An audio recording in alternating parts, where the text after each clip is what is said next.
Assalamualaikum warahmatullahi wabarakatuh. Perkenalkan, nama saya Nabila Putri Aryani, NPM 1917051068 dari kelas A. Di sini saya akan menjelaskan tentang konteks free language atau bahasa bebas konteks. Bahasa dan tata bahasa bebas konteks. Bahasa bebas konteks adalah sebuah tata bahasa di mana tidak terdapat pembatasan pada hasil produksinya. Contoh pada aturan produksi A menuju B. Batasan hanyalah ruas kiri. A adalah sebuah simbol variabel. Sedangkan contoh aturan produksi yang termasuk bahasa bebas konteks adalah B turun menjadi C, D, E, F, G, D menjadi B, C, D, E.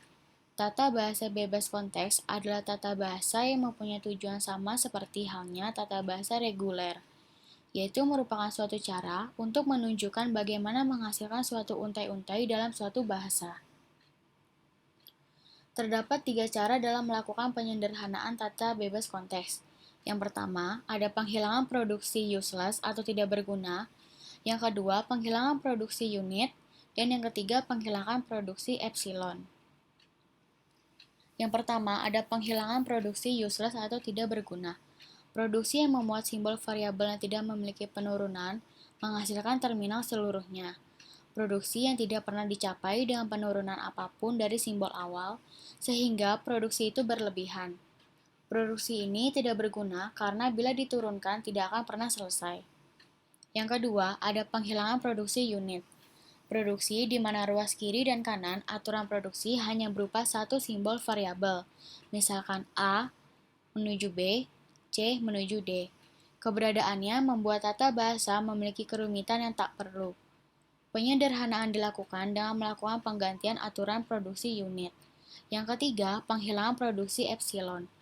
Produksi dalam bentuk A menuju epsilon atau bisa dianggap sebagai produksi kosong. Penghilangan produksi epsilon dilakukan dengan melakukan penggantian produksi yang memuat variabel yang bisa menuju produksi epsilon atau biasa disebut nullable.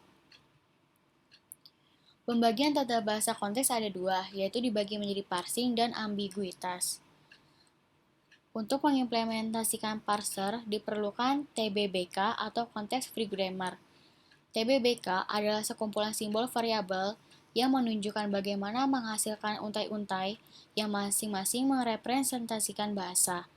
Bahasa yang direpresentasikan dengan simbol non-terminal tersebut diproses secara rekursif dengan suatu aturan yang disebut aturan produksi.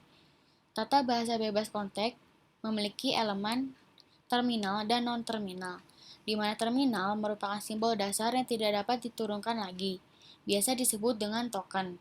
Sedangkan non-terminal merupakan variabel sintak yang masih dapat diturunkan lagi. Pohon atau tree adalah suatu graf terhubung tidak sirkuler, yang memiliki satu simpul atau node yang disebut akar dan dari situ memiliki lintasan ke setiap simpul. Pohon penurunan berguna untuk menggambarkan bagaimana memperoleh suatu string atau untai dengan cara menurunkan simbol variabel menjadi simbol terminal. Proses penurunan atau parsing bisa dilakukan dengan dua cara. Yang pertama, penurunan terkiri, yaitu simbol variabel terkiri yang diperluas terlebih dahulu. Yang kedua, penurunan terkanan, yaitu simbol variabel terkanan yang diperluas terlebih dahulu. Misalnya, terdapat tata bahasa bebas konteks, di mana S diturunkan menjadi AAS, A diturunkan menjadi SBA, untuk memperoleh untai AABBAA, lalu simbol seperti itu dibaca menurunkan.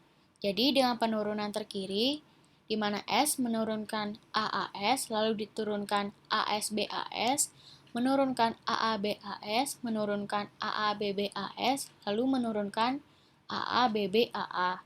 Yang kedua, dengan penurunan terkanan, di mana S menurunkan AAS, menurunkan AAA, menurunkan ASBAA, menurunkan ASBBAA, dan menurunkan AABBAA.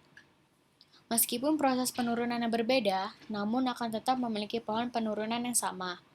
Biasanya, persoalan yang diberikan berkaitan dengan pohon penurunan untuk mencari penurunan yang hasilnya menuju kepada suatu untai yang ditentukan. Dalam hal ini, perlu untuk melakukan percobaan pemilihan aturan produksi yang bisa menuju ke solusi. Ini merupakan pohon penurunannya. Yang kedua, ada ambiguitas. Terjadi bila terdapat lebih dari satu pohon penurunan yang berbeda untuk memperoleh suatu untai atau string.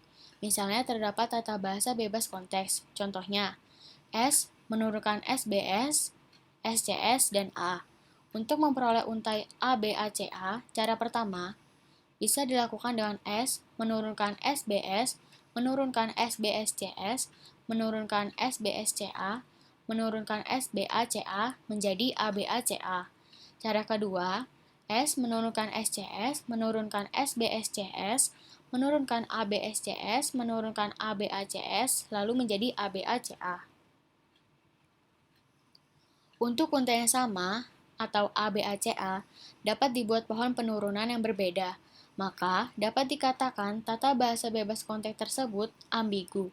Jadi, untuk menunjukkan bahwa suatu tata bahasa bebas konteks itu ambigu, bisa dilakukan dengan menemukan untai atau string yang memungkinkan pembentukan lebih dari satu pohon penurunan. Ambiguitas dapat menimbulkan masalah pada bahasa tertentu, baik pada bahasa alami maupun pada bahasa pemrograman. Bila suatu struktur bahasa memiliki lebih dari suatu dekomposisi atau penurunan, serta susunannya akan menentukan arti, maka artinya menjadi ambigu. Sekian yang dapat saya sampaikan, kurang lebihnya mohon maaf. Wassalamualaikum warahmatullahi wabarakatuh.